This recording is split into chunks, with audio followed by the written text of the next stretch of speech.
Hey everybody, it's Jason Blaha here, and it's time for another one of my client Garrett's vlogs, who is an intermediate.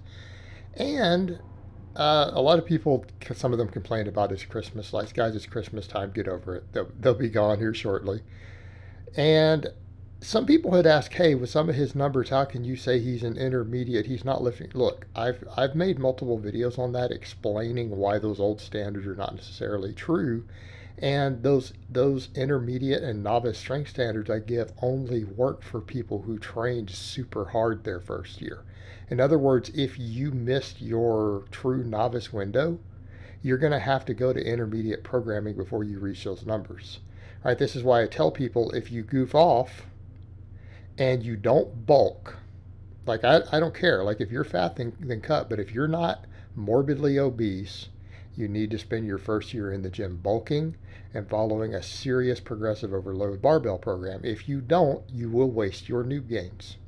And you will have to go to intermediate programming while still finishing out, your first bit of muscle and growth. And that's just a reality. And the vast majority of people don't follow that.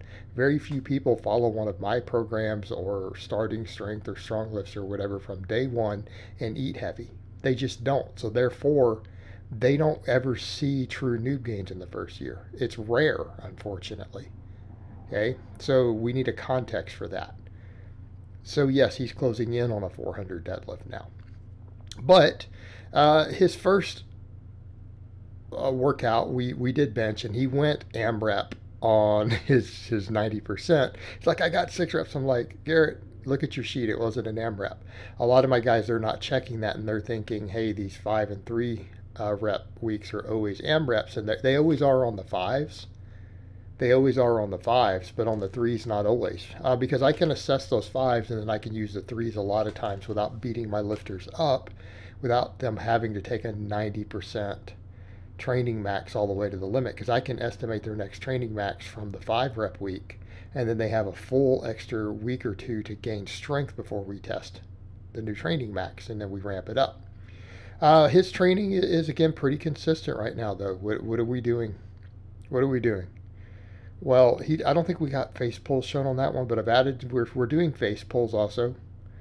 He needs the extra upper back work, so he does do banded face pulls. I have some in the clip.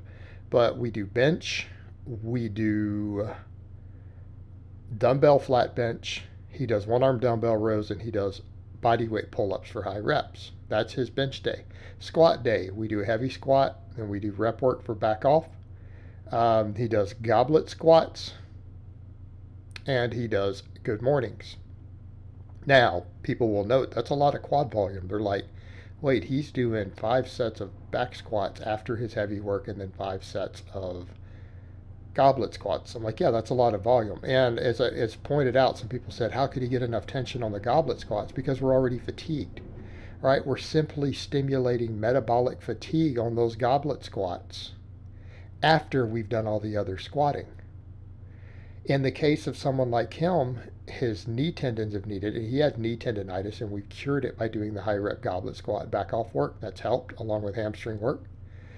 He did some face pulls there because I'm having him do face pulls at the end of all the workouts. Again, we really need to bring up his upper back. And I don't want to take his pull-ups away because he's good at them and he likes them. So realistically, if I really wanted to push his upper back, I'd replace those pull-ups with some barbell rows. I don't want to take his pull-ups away. He has good shoulder health. He's good at the exercise, and so I'm just going to fill in the gap with banded face pulls. This will make sure we get traps, rear delts, side delts, all that stuff with some extra like bodybuilding type work, right? High reps. And again, at the end, we do good mornings, right? He does good mornings. And then goblet squats. And we got goblet squats from 2 different angles this time. We have a rear angle, and then we have a front angle so you guys can see what he's doing with them.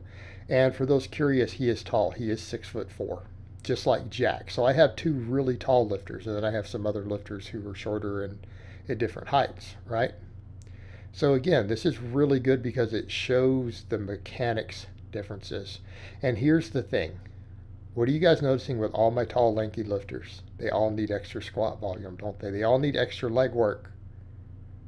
every time.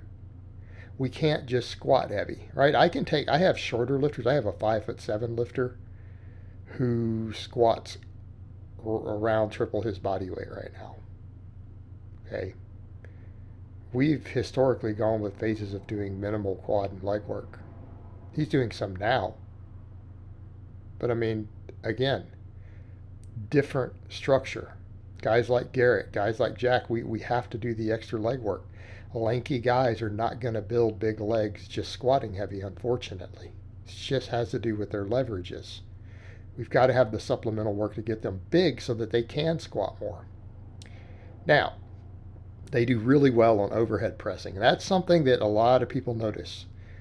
Where do your tall, lanky guys excel?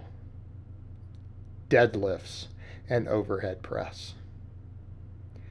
They tend to suck at bench and squat because they have so much distance they have to travel with the bar. They're fighting against their leverages and they have to fill their frames out. And most guys who are tall like this, the amount of weight they have to gain to be good at squatting and benching is really high. Like, people are like, well, how much do they need to weigh? A 6'4" guy? To be really strong on those lifts, he's going to need to be at least 250 pounds. Garrett is 210 right now. He's lean, but I mean, if we really want to build those lifts up, he's going to have to fill his frame out. That's going to take a long time. Long time. His press day is pretty similar. We do the dumbbell presses. And again, I have him do a lot of dumbbell work for his chest. As a longer limbed lifter, he does well with it. It gives us freedom to be easy on his joints. Right? And we get that stretch. And then we're not as worried about heavy weight because, again, the long range of motion and the stretch, we can get good pump work in. And he still obviously barbell benches when we do 5 sets of it every week. But I put a little more focus on the dumbbells. Deadlifting, he did good. Obviously, this was easy for him because he's going to set a big deadlift PR. We're going to deadlift PR. We're going to PR on everything for him this next week. But he's, again, able to really, really rep out his last deadlift. So, I mean, he's going to be past a 400 deadlift in no time. We're about to be there. So that triple was easy at his 90% of his training max. He was just like, it was a warm-up. And that's fine. That's what we want. His deadlift day, a little less involved. We don't worry about quads that much. We're getting deadlifts. They're hitting the quads. We do a ton of quad work on his squat day. I don't care about it now. I want to focus on that posterior chain. So that means the deadlift volume, good mornings, and then we're done. He does 2 exercises.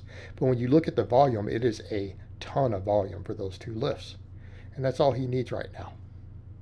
But next week, we should see some good PRs coming from Garrett. So I hope it has been informative, and I will talk to you guys next time.